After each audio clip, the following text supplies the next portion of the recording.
today's society, we, as a society, kick a man while he's down.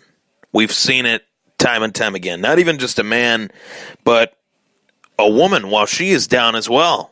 I saw it a lot when Ronda Rousey lost to Holly Holm. I saw it a lot when Tom Brady and the Patriots lost the Super Bowl to the Philadelphia Eagles. And everybody's entitled to do that. Everybody's entitled to say their opinion, state their opinion, whatever it may be that's on their mind. And today, in the wake of this news that Chad Kelly had been arrested for trespassing, and the story details come out, they're a little bit out there. I saw so much negativity just pouring down on Chad Kelly. And my statement to Chad Kelly in terms of his NFL career, I think he's blown it, really. I don't know how this guy can continue to stay in the NFL, knowing that he was a last-ditch effort project, being that he was the last overall pick in the draft a few years back, Mr. Irrelevant. Jim Kelly calls John Elway and says, hey, I want you to give my nephew a chance. He won't let you down. Well, it's safe to say that promise didn't last too long and that Chad Kelly did let down the Denver Broncos in a very important role, mind you, as the backup quarterback. I don't think there's a more important role outside of starting quarterback. I don't think there's a more important role as a backup than quarterback. Quarterback position is the most important in the league, whether you're a starter or whether that's the most important backup position in the league. That, too, in my opinion, falls in line with the quarterback position. One injury to Case Keenum, and Chad Kelly would have been the starting quarterback of the Denver Broncos, or had Case Keenum continue to have some mediocre play. Maybe they decide to go with Chad Kelly as their starter anyway. Whatever the case may be, Chad Kelly has completely taken himself out of the equation, in my opinion, with these antics, and now it sets Denver back as a franchise, because whether they keep him on the team or not, that remains to be seen. And I don't want to jump the gun, but I don't see how he can continue to get second chances. And in the midst of just me continuing to think that, in the midst of me thinking, how the heck does this guy continue to get second chances after second chance after second chance? And he is a talented player, but he's not a starter. He's a backup. That works both ways. It's an important position, as I stated, but he's not starting. He's replaceable. There's a reason why he's not starting, because he doesn't have that ability to fully start. He has the ability to come in and hopefully do well in that case if need be. Keywords, if need be. Then there's guys out there like two polarizing names for very unique circumstances in Colin Kaepernick and Tim Tebow. Colin Kaepernick takes a stance on something that he feels is a real polarizing, a real important issue in this country. That is police brutality, racism, inequality, and he is suing the NFL due to the fact that he feels as if he's being blacklisted. And it's painfully obvious that he is being blacklisted. Case in point, you have guys like Chad Kelly in the NFL who have continued to make mistakes, who have continued to do the wrong things, and are also not starting caliber athletes. So for the anti-Kaepernick people out there that are saying, oh, the reason why Colin Kaepernick is not in the NFL is because he's not talented, that's ridiculous. The guy accomplished far much more in his NFL career than Chad Kelly has, and continues to do good for the community as a role model in his fight for racial equality and his fight to stop police brutality. Meanwhile, you have another gentleman who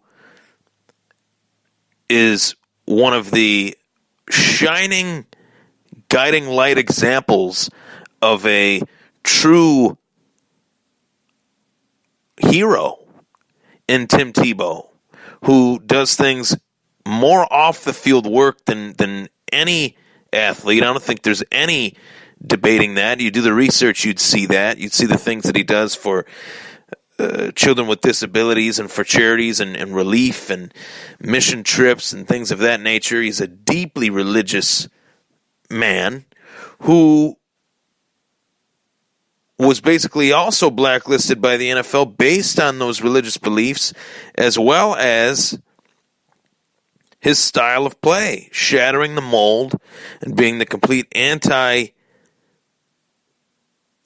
of what a quarterback is supposed to be, whatever the hell that means. But that's their words, not mine. They didn't want him to continue playing the style that he was playing with because it made the NFL look bad. You can ask any top-flight journalist, analyst, whoever it may be, they would tell you the same thing. Guy winning football games in the fourth quarter, finishing his game with a 32% completion percentage, does not make the NFL look good. Him changing the way the quarterback position was played on that offense, working with the number one running offense in football, him being a part of that as well, minimizing the ability to pass the ball with his lack thereof ability of passing the ball in comparison to a Peyton Manning or a Tom Brady or a Drew Brees, obviously. But he was able to make some clutch throws, and he was able to lead the Denver Broncos to a playoff appearance again, accomplishing way more than Chad Kelly ever has in his NFL career. Granted, Chad Kelly hasn't been in the league that long, but neither was Tim Tebow. He only spent 3 years in the league, 1 year in the league. He didn't even play. So, I guess my question is, how does the NFL continue to give chances to guys that do not deserve these opportunities? And mainly they do not deserve these opportunities because they squander these opportunities. They throw these opportunities away. They show that they're unwilling to even care about these opportunities, as the Boston Red Sox have two runners on, man on first, man on second, with nobody out in the fifth, as we sidebar there from the World Series game 1. How do these players continue to get the same opportunity over and over again that both Colin Kaepernick and Tim Tebow were not offered? I don't get that. You can Thomas take it or leave it.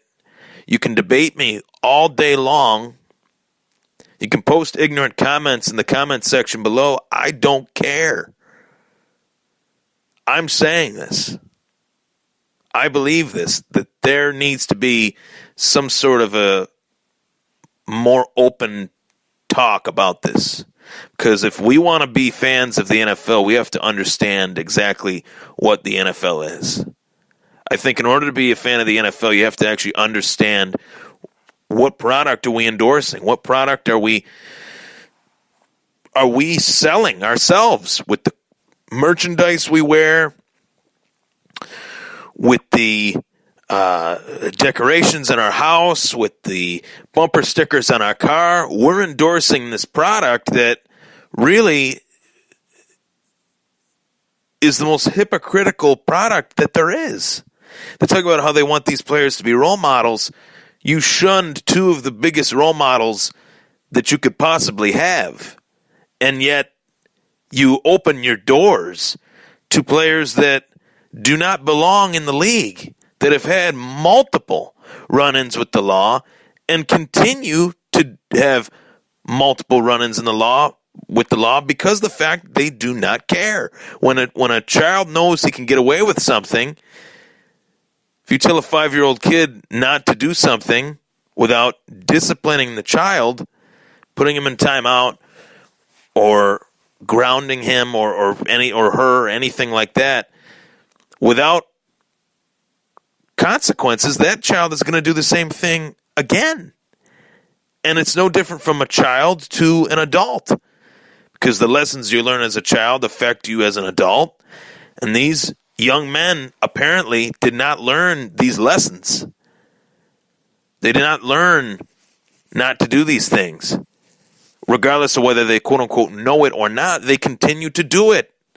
So how can we take their word for it? How can I believe from here on out in Chad Kelly? The answer is I can't, and neither should you. Whether the Denver Broncos believe in him or not, their fans should not believe in their team if they continue to carry this guy on their roster, because he is not representing himself the way that NFL players are supposed to represent themselves. And I think as a society, we do hold these athletes at a much higher level than what we should. They are athletes. They're not politicians. I get that. And politicians don't even hold themselves to a high level nowadays, or in the last 40 years. But you would like to think they would. You would like to think that NFL players would do that as well. But that's not the case. That's a real shame that other players in the process have been shunned, turned away for very little reasons, none of which we know to this day. I've always said that Tim Tebow has a place on my team. If I was an NFL GM, Tim Tebow would be on my team. I always said that if I was an NFL GM, Colin Kaepernick would have a place on my team, because it goes beyond whether you're great X's and O's or not. And I think they were. I think in their own ways, Colin Kaepernick changed the position, and in Tim Tebow's own way, he changed the position as well. They each had adequate ability to play in the NFL. That's why they were in the NFL. You mean to tell me that Nathan Peterman should be in the NFL over those guys? You mean to tell me that Ryan Mallett, who was, I don't know if he's even in the NFL anymore, but at one point he was chosen over Colin Kaepernick, chosen over guys like Tim Tebow. I don't get it. I do not understand it. For the life of me, I never will, and I'm never going to let this conversation die. I will continue to bring it back ever so often and throw it out there. Both guys accomplished far more than what Chad Kelly did. And Chad Kelly wouldn't have even gotten a shot in the NFL had it not been for his uncle giving him that opportunity. And John Elway taking a chance on a player that he believed would not burn him, and he already has. Such a shame. Such a shame. I do wish the best for Chad Kelly. I want Chad Kelly to get well. I'm not going to kick a man while he's down. But to hear that news today, it's very disappointing, and it makes you think back the last few years, some of the players that have been given second chances over guys that deserve second, third, fourth, and fifth chances for the way they embodied being a role model off the field as opposed to them. If nobody else is going to say it, I will. I'm Ryan Thomas. That was the Thomas Take Sports Podcast. Take care, everybody. Let's go Red Sox. Bases loaded. 3-3, bottom of the fifth. Ryan Madsen on the mound. JD Martinez up to bat. Should be a good one. Take care.